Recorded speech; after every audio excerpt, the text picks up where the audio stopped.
नमस्कार दोस्तों, इस सावन नहीं किया तो तेरा मनुष्य जन्म बेकार है।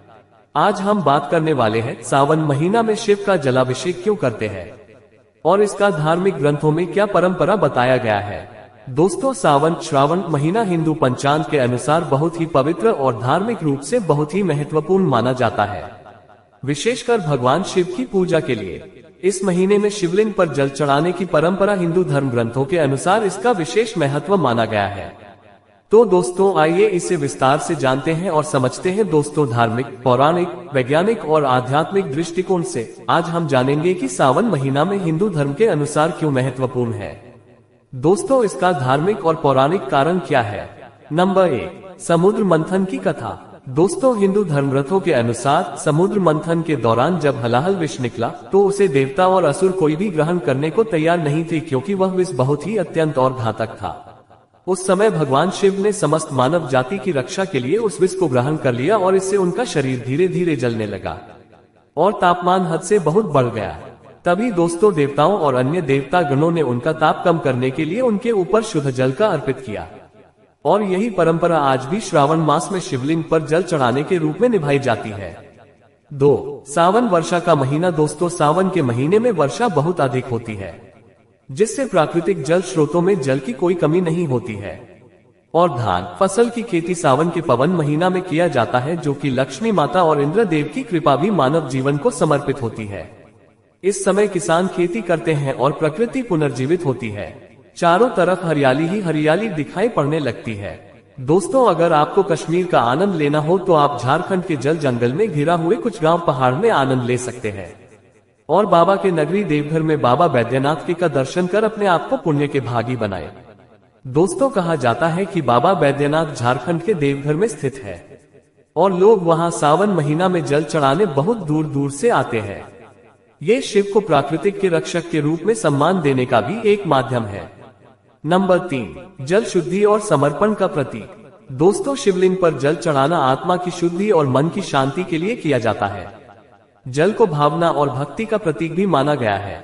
दोस्तों, ये एक तर्पण भी है, अर्थात अपनी इच्छाओं का विसर्जन और भगवान के प्रति समर्पण। 4, तप और वैराग्य के प्रतीक। दोस्तों, शिव भगवान को वैराग्य, ध्यान, तपस्या और सादगी का देवता माना जाता है। जल अर्पण कर हम उनके गुणों को आत्मसात करने का प्रयास करते हैं।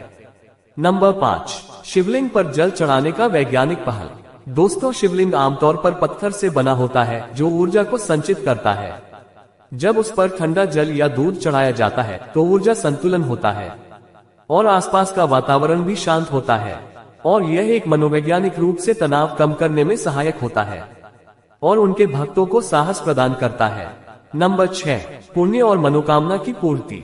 दोस्तों, हिंदू धर्मों में मान्यता है कि सावन के सोमवार श्रावण सोमवारी को व्रत रखकर और शिव को जल चढ़ाकर पूजा करने से आपकी सारी मनोकामना पूर्ण होती है, विवाह के योग बनते हैं और आप पर शिव का विशेष कृपा भी प्राप्त होती है। दोस्तों, सावन के महीने में शिवलिंग पर जल चढ़ाने की परंपरा सिर्फ एक धार्मिक अनुष्ठान ही नहीं है, बल्कि यह पौराणिक कथा, प्राकृतिक चक्र, वैज्ञानिक तर्क और आध्यात्मिक भावनाओं का एक समन्वय भी है। दोस्तों, ये भक्ति, पर्यावरण प्रेम, शरीर और मन की शुद्धता तथा भगवान के प्रति समर्पण का प्रतीक है। दोस्तों, बाबा बैद्यनाथ धाम, जिसे बाबा धाम या बैद्यनाथ धाम भी कहा जाता है, भारत के झारखंड राज्य के देवघर जिले में स्थित एक प्रमुख हिंदू तीर्थ स्थल है। ये स्थल भगवान शिव के 12 ज्योतिर्लिंग में से एक है और साथ ही यह 51 शक्ति पीठ में भी शामिल है।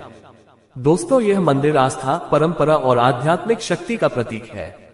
तो आप हमारे साथ लास्ट तक जुड़े रहे और दोस्तों, आप सभी से विनम्र निवेदन है कि वीडियो अगर अच्छा लगा हो और आप अगर बाबा भोलेनाथ के सच्चा भक्त हैं तो कमेंट बॉक्स में जय बाबा बैद्यनाथ अवश्य लिखें और इस सावन बाबा भोलेनाथ का आशीर्वाद प्राप्त करने का मौका पाए। तो चलिए चलते हैं वीडियो की और दोस्तों, आइए विस्तार से जानते हैं कि बाबा बैद्यनाथ धाम देवघर में क्यों प्रसिद्ध है, इसका इतिहास क्या है और किस प्रकार यह स्थल श्रद्धालुओं के लिए इतना महत्वपूर्ण बन गया। दोस्तों, बाबा बैद्यनाथ धाम का प्रसिद्ध के प्रमुख कारण क्या है। दोस्तों, बैद्यनाथ धाम भगवान शिव के 12 ज्योतिर्लिंगों में से एक है और माना जाता है कि यहाँ स्वयं भगवान शिव एक वैद्य, डॉक्टर के रूप में प्रकट हुए थे। शक्तिपीठ। दोस्तों, सती के हृदय का स्थान। इसमें मान्यता है कि जब देवी सती ने अपने प्राण त्यागे थे तब भगवान शिव ने उनका शव उठाकर तांडव किया।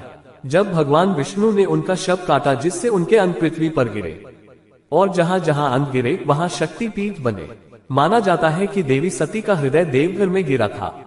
श्रावण मेला करोड़ों श्रद्धालुओं का आना। दोस्तों, श्रवण महीना में यहाँ करोड़ों लोग पूजा करने और जल डालने के लिए सुल्तानगंज से पैदल ही देवघर के लिए कांवड़ लिए दिन रात चलते हुए जंगल नदी सब पार करते हुए बाबा को दर्शन करने आते हैं। और श्रावण मास में यहाँ विशाल मेला लगता है।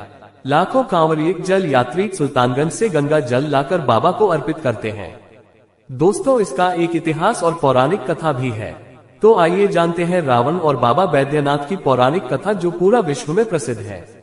दोस्तों, लंका का राजा लंकापति रावण जो भगवान शिव का परम भक्त था, उसने शिव को प्रसन्न करने के लिए घोर तपस्या की और अपने 10 सिर शिव के समीप अर्पित कर दिए। और भगवान शिव उनके भक्ति से प्रसन्न हो गए और शिव जी ने रावण से वर मांगने को कहा। रावण ने लंका में शिवलिंग स्थापित करने की अनुमति मांगी ताकि शिव हमेशा लंका में निवास करे। तभी भगवान शिव उनके बात पर हाँ कर दिए, लेकिन शिव ने रावण से कहा कि वह शिवलिंग को रास्ते में कहीं नीचे न रखे, वरना वह वहीं स्थापित हो जाएगा। रावण इसे लंका ले जाने लगा। तभी रास्ते में विष्णु जी की लीला होते हैं और सभी देवताओं ने रावण को रोकने के लिए विष्णु जी से प्रार्थना की। तभी विष्णु जी ने वरुण देव को भेजा, जिससे रावण को पेशाब लगने लगी। तभी रावण ने चलते चलते एक ग्वाले जो वास्तव में भगवान विष्णु देखने लगते हैं। तभी शिव ने उस ग्वाला को शिवलिंग पकड़ने को कहा, लेकिन ग्वाले ने उसे नीचे रख दिया और शिवलिंग वहीं देवघर में स्थापित हो गया। और दोस्तों, रावण जिस जगह पर पेशाब करने गया था वहां पर एक विशाल तालाब बन गया जो अभी भी बाबा बैद्यनाथ के पीछे शिव गंगा के नाम से जाना जाता है। दोस्तों, रावण ने शिवलिंग को हटाने की बहुत कोशिश की, लेकिन वह असफल रहा। तभी से यह स्थान बाबा बैद्यनाथ धाम कहलाया। बैद्यनाथ धाम का भी एक महत्वपूर्ण कथा है। जैसे वैद्य इसलिए क्योंकि रावण के घायल सिरों को शिव ने जोड़ा और वैद्य रूप में उसकी चिकित्सा की। दोस्तों, मंदिर की ऊंचाई करीब 72 फीट की है। और दोस्तों, मंदिर परिसर में 22 अन्य मंदिर भी है, जैसे माता पार्वती, गणेश, ब्रह्मा, काली, लक्ष्मी, हनुमान आदि के मंदिर। बाबा का जलाभिषेक श्रावण मास में विशेष रूप से महत्वपूर्ण होता है। आज के दिन बना बैद्यनाथ धाम क्यों प्रसिद्ध है? दोस्तों, ये बहुत चमत्कारी माना जाता है। कहा जाता है कि सच्चे मन से प्रार्थना करने पर बाबा हर मन्नत पूरी करते हैं। यहाँ श्रद्धालु सुल्तानगंज से 108 किलोमीटर पैदल यात्रा कर कांवर में गंगा जल लाते हैं। दोस्तों, आज का वीडियो आपको कैसा लगा आप हमें कमेंट बॉक्स ऑफिस में जरूर बताएं। और हमारे चैनल टोटल स्टोरी में आप अगर नए हैं तो चैनल को सब्सक्राइब जरूर करें और अंत में ओम नमः शिवाय जरूर लिखें। धन्यवाद।